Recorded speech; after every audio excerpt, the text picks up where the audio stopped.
All right, ladies and gentlemen, let's roll the dice and welcome back to the program our former news director, Sir John Dempsey, WLS Golf Commissioner Emeritus. John? John Howell. John Howell. Can you hear me now, John Howell? Breaker, 8-9er. Breaker, 8-9er. Can you hear me, John? Can you hear me? Yes, so far so good. Let's just spend the first 5 minutes of my appearance joking about my lousy connection. Let's do that. I understand fixed income. I get that. You know, when you're a survivalist like me and you move to the middle of the woods, you know, where you're living on canned food and you don't believe in this newfangled internet thing, you're not going to get a good phone signal, John. That's just the way it is. How are you watching the Open? Oh, I've got cable. You have cable, so you're still connected. Yeah, I can still get cable. Yeah. Okay. And you're the kind of guy. Doing? I'm fine. Go ahead. But you're the kind of guy that's told me in the past that you will only pay for the Golf Channel during certain times of the year when you want to see certain tournaments. Otherwise, you're not going to pay for it every month. No. I've changed my mind, and I've decided to just bite the bullet, and I invest in the Golf Channel 365 days a year. Although now when I turn on the Golf Channel, I end up seeing a Senate hearing. So what's the story with that? Who are these people? John, it's great to talk to you. I was palling around with some of your former colleagues last night, actually. It was at Mike Flannery's retirement party.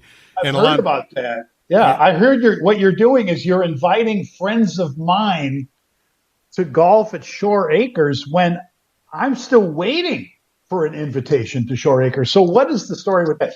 Although I did interrupt you. You were telling me about Mike Flannery, his farewell address or his farewell party.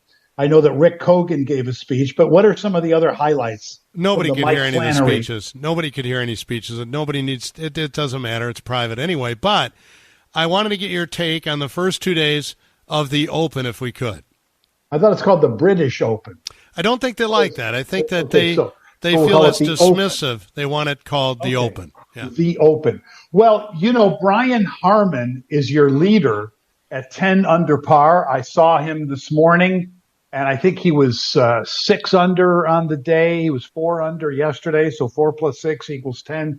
And he's just really playing out of his mind. He's putting incredibly great. And he's 10 under. And the closest person to him now is Tommy Fleetwood, who I see this guy with his long mullet haircut. And I want to call him Mick Fleetwood. But that's not, you know. Mick Fleetwood was a drummer from a very famous band. And so the man's name is Tommy Fleetwood. And he's always one of these guys that seems to be just missing, you know, winning a major, Tommy Fleetwood. And he's like a local favorite because I think he grew up only 30 miles from Liverpool. So Tommy Fleetwood's in second, 5 shots behind Brian Harman.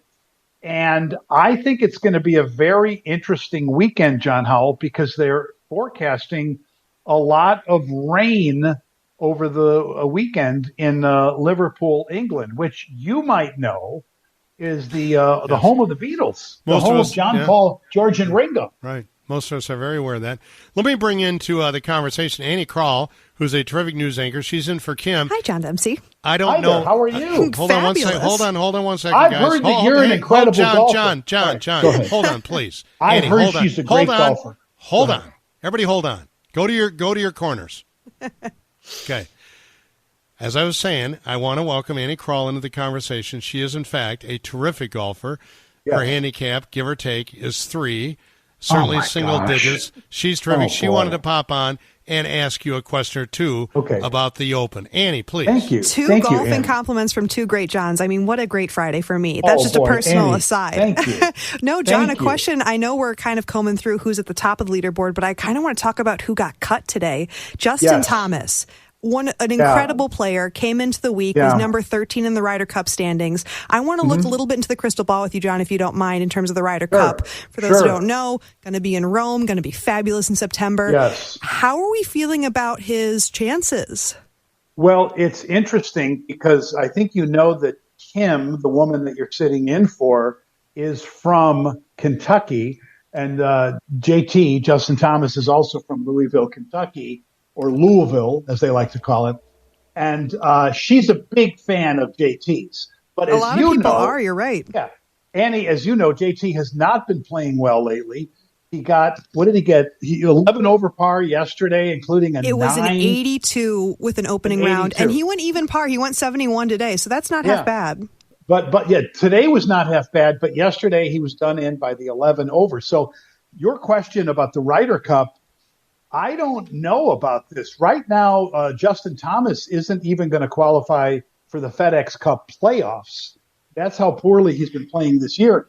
And I'll throw the question back to you, Annie. Do you think Zach Johnson, the American captain, should put JT on that team? I know that he's a great golfer and he performs well in the clutch, but in my gut feeling, JT should not be on the team. What do you say? I don't hate your perspective at all with that, John. I think what's interesting, and going back to Zach Johnson, who again is going to be picking the team, I think when I was reading some of the coverage when it came to, is Justin going to make it? Is he not going to make it? Justin pretty much just said point blank, I want to try and make Zach Johnson's job as easy as possible, get into that top 6 so that he doesn't have to worry about my spot, where I'm at or not.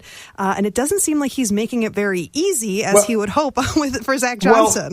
Well, to that point, I know that a lot of the stars, they don't like to play every weekend, and there's a couple of tournaments coming up. One of them is I think it's the Wyndham in North Carolina in a couple weeks, and then there's another one which I think is maybe the 3M Classic in Minnesota. I apologize for not knowing exactly, but I've been reading that JT, because as you just pointed out, he really needs to boost his rankings and be playing better.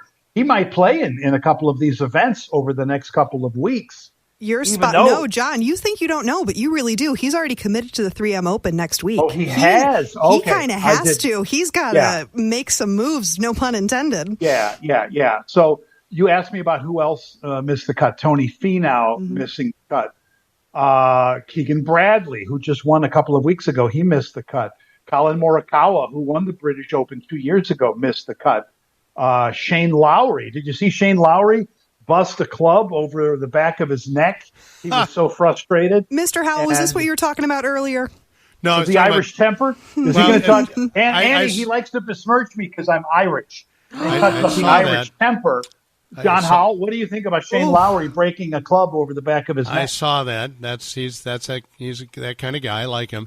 But John Rahm dropped some sort of F-bomb and didn't really apologize for it. That was it. John Rahm was talking about how and I could play this audio on my computer. Please don't. I don't know. Please don't. Okay, but he was saying that there's somebody trailing Rory with a boom microphone, right? And that person was blocking John's access to the 18th green. But anyway. So let's lay down some bets here, guys. I'm running out of time. Okay. Annie, ladies first. Who do you like in the Open?